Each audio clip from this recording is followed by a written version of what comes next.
Bienvenidos a una emisión más de Educación y Conciencia. Soy Conchita García, comenzamos.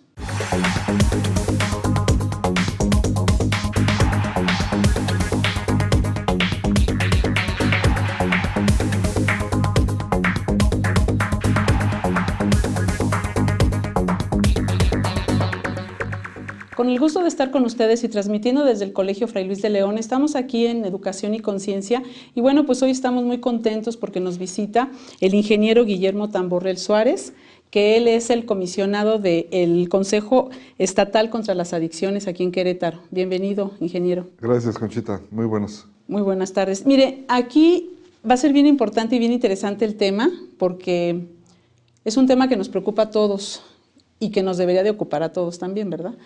Entonces, vamos a platicar primero cuáles son las funciones de este Consejo Estatal, o sea, a qué se dedica, qué es lo que hace primero para que todos los que nos escuchan, bueno, pues sepan cuáles son sus funciones y después platicamos un poquito sobre las adicciones y sobre cómo los colegios podemos participar con ustedes. Correcto. Mira, bueno, lo primero que hay que señalar es que en el Consejo Estatal contra las Adicciones tratamos lo referente a adicciones a drogas.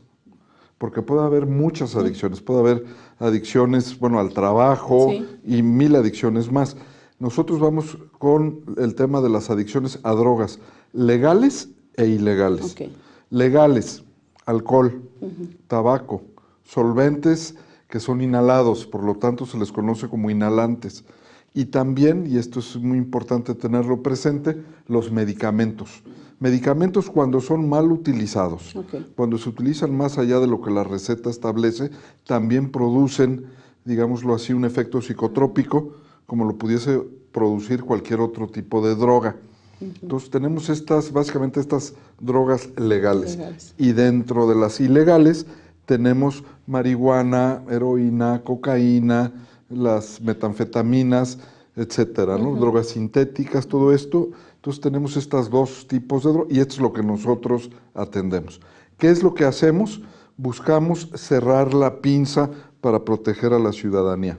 Es decir, un brazo de esta pinza es el combate, digamos, a la oferta. Es enfrentar a los narcotraficantes, a los criminales, y esto es algo que hace la Procuraduría, las Fuerzas Armadas, las policías. Son ellos los que hacen esta pinza, este brazo de la pinza. A nosotros nos toca el otro brazo, que es prevención y tratamiento. Básicamente eso es lo que nosotros hacemos. Buscamos prevenir, evitar sobre todo que los jóvenes caigan en las adicciones. Es ahí donde estamos mayormente concentrados. Evitar que pues ya ni tan jóvenes, niños, niñas propiamente, 5º y 6º año de primaria, 10, 11 años, ya están lamentablemente empezando a consumir.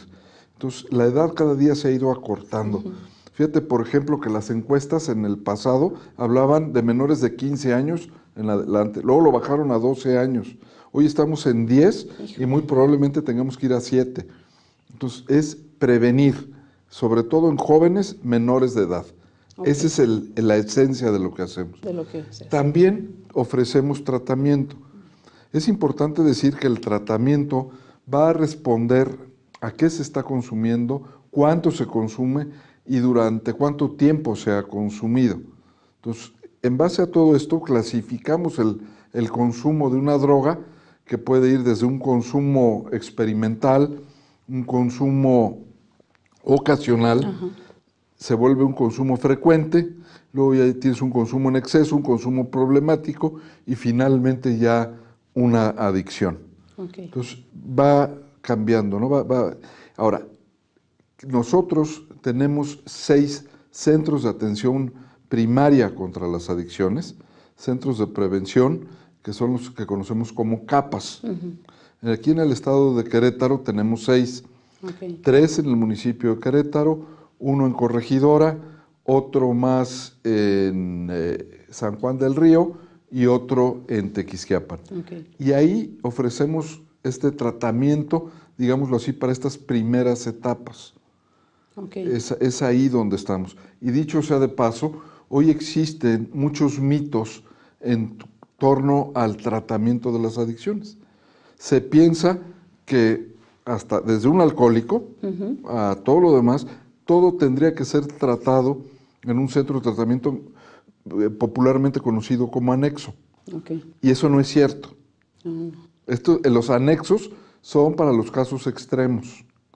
Cuando las personas requieren que les apoyemos adicionalmente en un lugar, digamos, para que puedan ser contenidos, para que cuando la voluntad no es tan fuerte y entonces las personas vuelvan a caer, bueno, les echamos una mano y los internamos. Okay. Pero estos, repito, solo casos extremos. Generalmente lo vamos a resolver todo con otras medidas. Con estos centros, ¿no? Y bueno, aquí lo importante sería pues irnos a la prevención más que ya, ya sabemos que hay esta parte, tristemente, pero sí irnos a lo que es la prevención. Y ahí, en ese tipo de programas que ustedes manejan en cuanto a prevención, se requiere que para todos los jóvenes o niños, como ya estamos viendo, sí realmente funcionan, porque nosotros veíamos que tienen muchísima información, o sea, traemos pláticas, damos casos, vienen, se presentan pues personas que fueron rehabilitadas ya y se dedican a andar en las escuelas dando pláticas, ¿no? De que yo fui adicto y sufrí y esto y lo otro, pero esto sigue, esto continúa. Entonces, ¿qué hacer para que estos programas realmente lleguen? No sé si no es que no llegan, no sé si es que nos falta formación, interés a los padres de familia. ¿Cómo hacer para esto? Porque sí vemos que siguen los casos y sí hay muchos muy buenos programas de prevención. Mira, acabas de tocaste como muchos aspectos. Primero, ¿cuál es el reto? El reto es concientizar. Un menor de edad no se tira de cabeza desde la azotea, ni se avienta las llantas de un camión. ¿Por qué?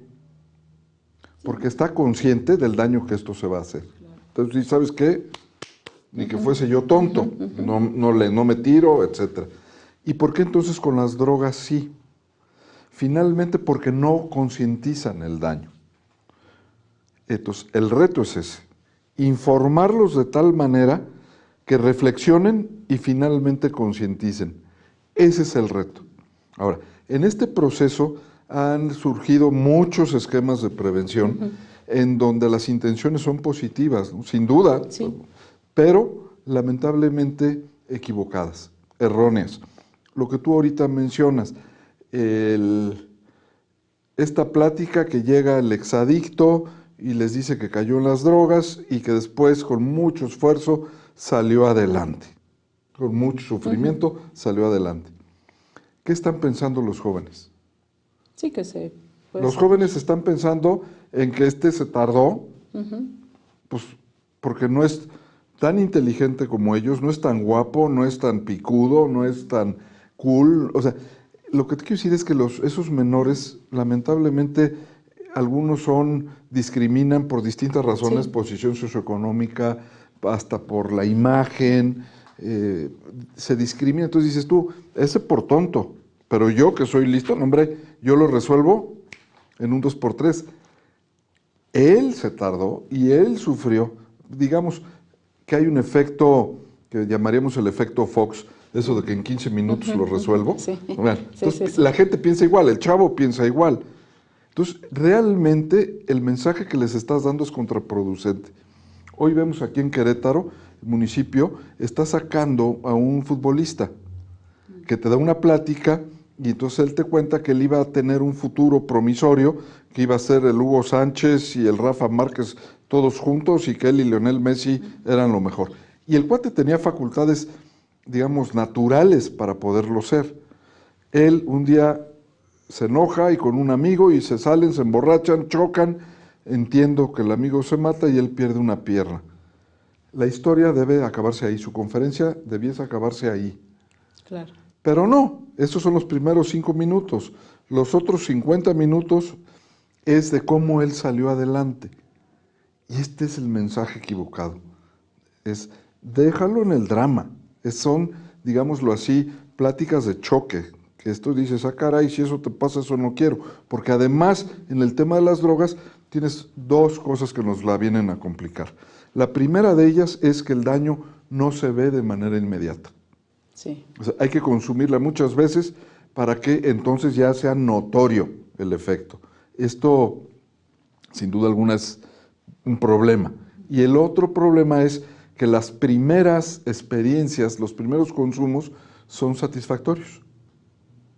Consumir una droga, pues dice, oye, la verdad, se siente bien, se siente padre, caray. Y luego, ¿qué acaba sucediendo? Que este chavo no sabe que una vez ya enrolado en todo esto, él va a consumir no por sentir el placer, él va a consumir para no sentir el síndrome de abstinencia. Claro. Entonces ya se vuelve una pesadilla el consumo. Ese efecto, digamos, tranquilizante, te dirían unos chido, otros te dirían cool, ese efecto ocurre solo en la primera etapa. Ya después, insisto, se vuelve una pesadilla. Entonces, esto nos complica mucho más que este menor concientice, pero el reto es concientizar. Concientizar. Ese es el reto. Y los padres de familia, ¿cómo pueden apoyar? Porque también, pues nosotros estamos preocupados por los hijos, pensamos que no consumen, ¿no? Nuestros hijos no consumen. Entonces se van a las fiestas y tienen ellos, pues, acceso a todo este tipo de sustancias, ¿no? Porque traen dinero y porque además están en el lugar indicado. Pero los hijos no consumen, entonces empiezan a consumir y no se da cuenta el papá hasta que ya está en un problema serio, ¿no? Exacto.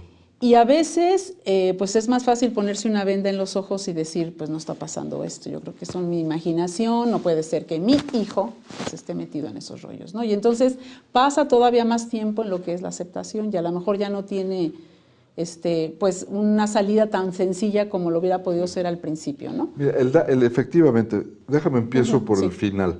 Efectivamente, el papá, la mamá son los últimos en aceptarlo. Cuando lo aceptan, ya el daño es profundo. En ocasiones el daño se vuelve irreversible. Entonces, aquí hay una primera recomendación a todos los papás, todas las mamás. Es importantísimo que abran los ojos y los reconozcan.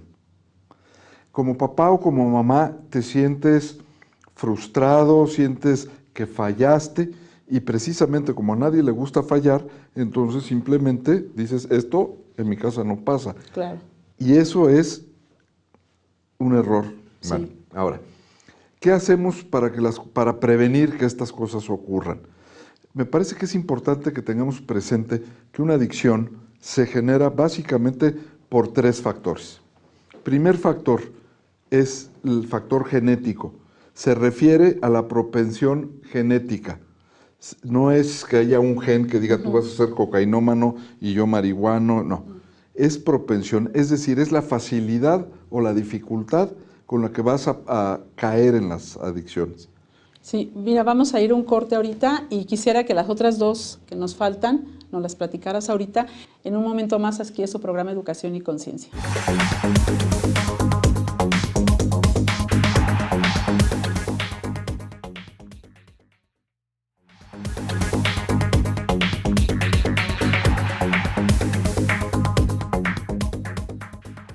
Regresamos aquí a su programa Educación y Conciencia y bueno, pues nos estabas platicando que hay tres factores para precisamente las adicciones, ¿no? El primero que habías comentado que era la cuestión genética, ¿no? No que haya un gen, sino que también hay una predisposición genética. Exactamente. A esto. Y ¿no? déjame además te digo que esa predisposición se hace más presente en la medida que el cerebro es joven.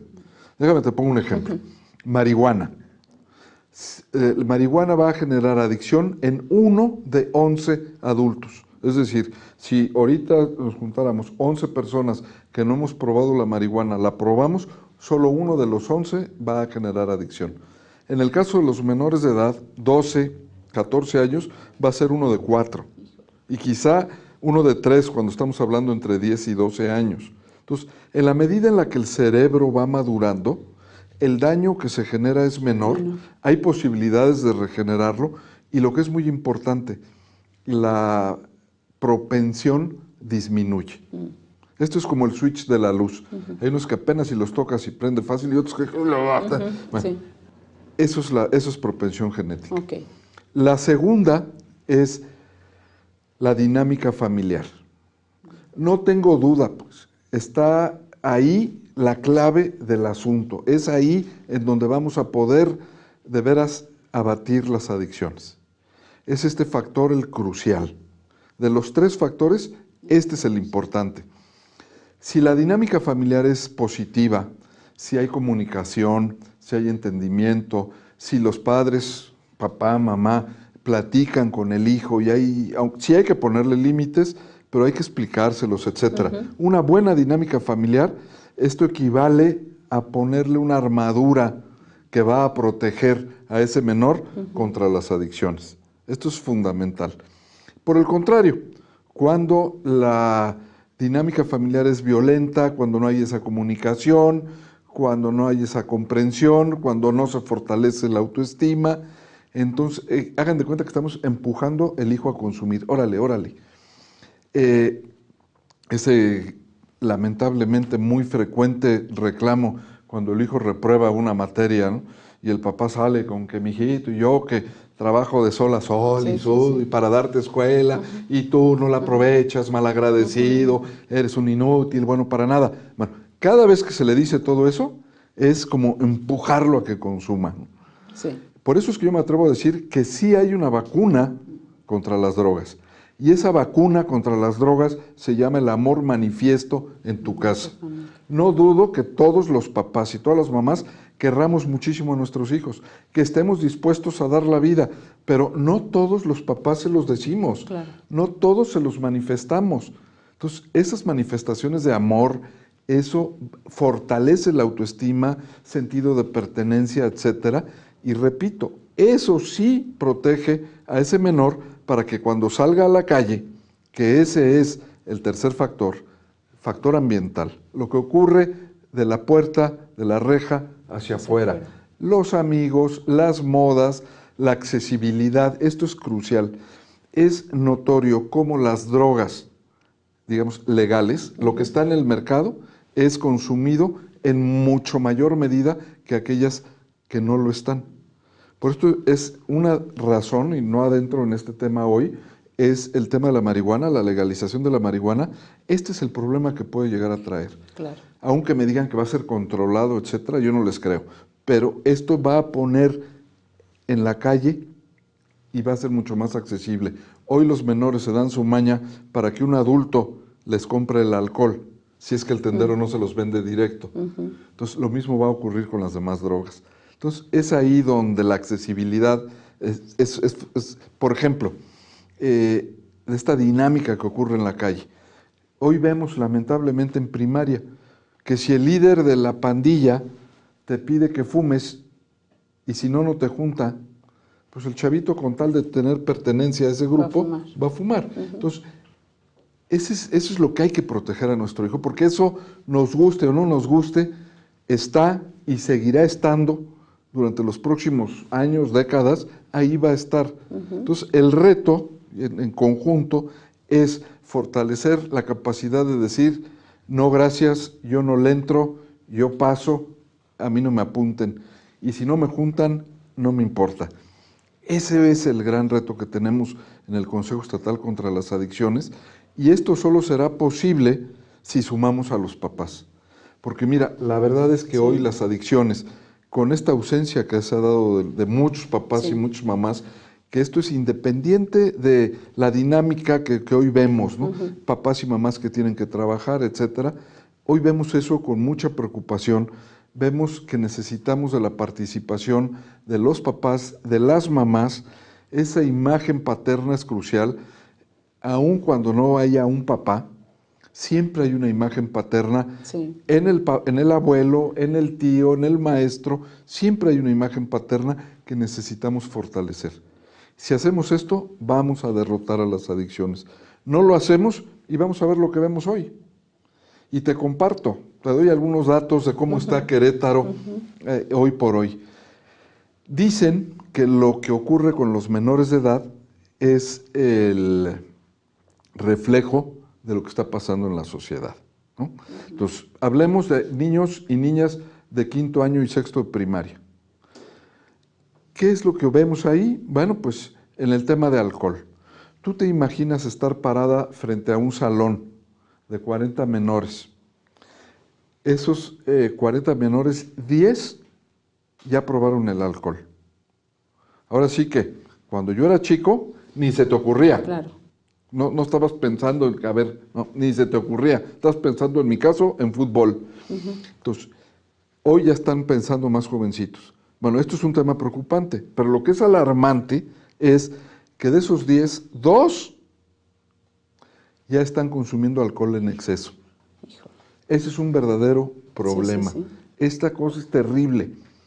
Esto, traducido en porcentajes, es el 4.8% de los menores de quinto y sexto año de primaria ya consumen alcohol en exceso.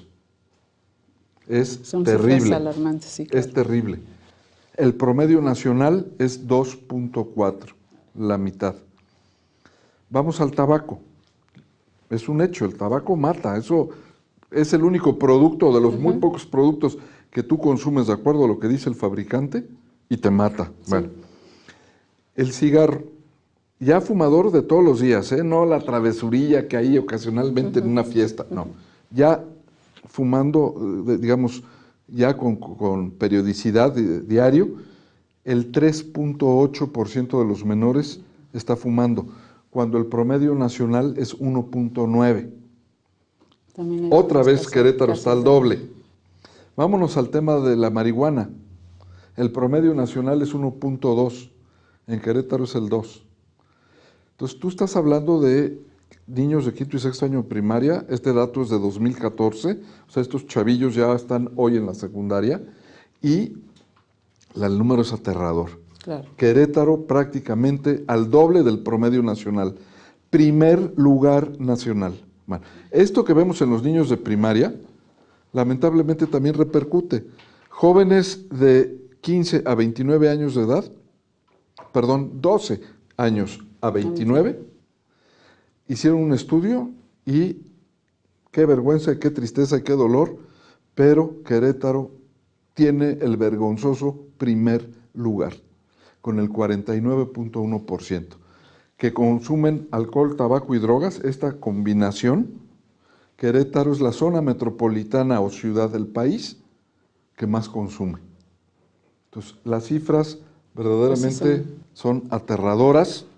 Estamos muy por encima de los promedios nacionales y esto nos tiene que hacer mirar, tenemos que reflexionar, tenemos que actuar, porque ya no podemos seguir jugando al avestruz que mete la cabeza en el hoyo y entonces ya sabes, ¿no? Como no veo el problema, entonces digo que ya no hay problema. De hecho, yo me atrevo a decir que tenemos 2 problemas muy serios en Querétaro. El primero son los altos índices de consumo que hoy tenemos. Y segundo, la indiferencia o la indolencia de sociedad y de gobierno, de los dos. El gobierno no puede ni debe sustituir a los papás y a las mamás, por ningún motivo. Esos son hijos de un papá y de una mamá, no son hijos del gobierno. Claro. Que quede claro, señores, no basta con pagar la escuela, no basta con darles para el camión la torta y el refresco y pagarles los útiles. Ser papá y ser mamá es una gran responsabilidad que implica, sí, atenderlo, estar al pendiente. Si no quieren estar al pendiente, no tengan hijos. Entonces, es ahí donde los papás tenemos esa responsabilidad muy grande, y yo diría, y hoy me atrevo a invitar a todos los papás, todas las mamás, a que también le reclamen al gobierno. Claro.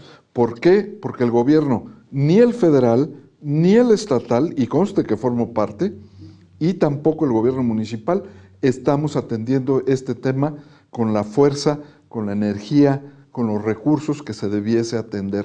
La realidad es que hoy el problema va creciendo, es como esa humedad que va creciendo en la pared, que lo único que vamos a esperar es que un día llegue a medio muro y tire el muro, se pudra todo. Ahí en ese caso con los padres de familia, digo, esta información no está tan a la mano. O sea, sabemos que hay primeros lugares, como bien lo comentas, pero los papás no tenemos esa información. Por lo tanto, como no se sabe, pues no se actúa, ¿sí? Y eso aunado a que pues tampoco en mi familia sucede eso, sí me gustaría que, estamos por terminar ya el programa, que pues para que no se quedaran nuestros papás, nuestros maestros, porque también sería interesante ver la participación que pudieran tener las escuelas con ustedes, ¿no? ¿Cómo ayudamos? Yo sé que no es responsabilidad de nosotros, pero podemos aportar nuestro granito de arena en ese sentido. Entonces, ¿qué hacer? O sea, ¿a dónde acudir? Yo como papá estoy sospechando que mi hijo tiene un problema. A lo mejor es difícil las drogas, pero el alcohol y el tabaco es muy evidente. O sea, uno puede ver cómo llegan los hijos o puede uno oler que están fumando, ¿no? Entonces, ¿qué hacer? ¿A dónde acudir? ¿Con quiénes ir? ¿Se acercan a ustedes? ¿Tienen algún número, un correo? Sí, claro. Déjame parte. un paréntesis muy rápido antes de dar estos datos. Tú le dijiste, oye, y si en mi casa eso no pasa, vamos, qué bueno, ojalá y todos lo pudiéramos decir. La realidad es que el consumo nos sigue afectando a todos. Claro. La delincuencia menor, esa delincuencia que hoy está azotando a Querétaro, ese robo a casa habitación, robo de autopartes, que ya le bajaron la pila al coche, que quién sabe qué, que robo a comercio, cristalazos, asaltos ya en la vía pública, eso es realizado por jovencitas, que lo que quieren es dinero para poder comprar la droga que consumen. Entonces, sí, claro, aun cuando en tu casa no pase, aun cuando no tengas un hijo o un sobrino, esto se vuelve también un tema tuyo. Sí, claro. Porque en cualquier momento puedes ser víctima de todo esto, ¿no? Entonces, sí es importante que todos actuemos. Ahora, ¿qué podemos hacer? Con muchísimo gusto nos sumamos, aportamos, los apoyamos, los orientamos. Lo único que tienen que hacer es decir, Guillermo, yo quiero. ¿Cómo le hacemos? ¿En dónde nos encuentran?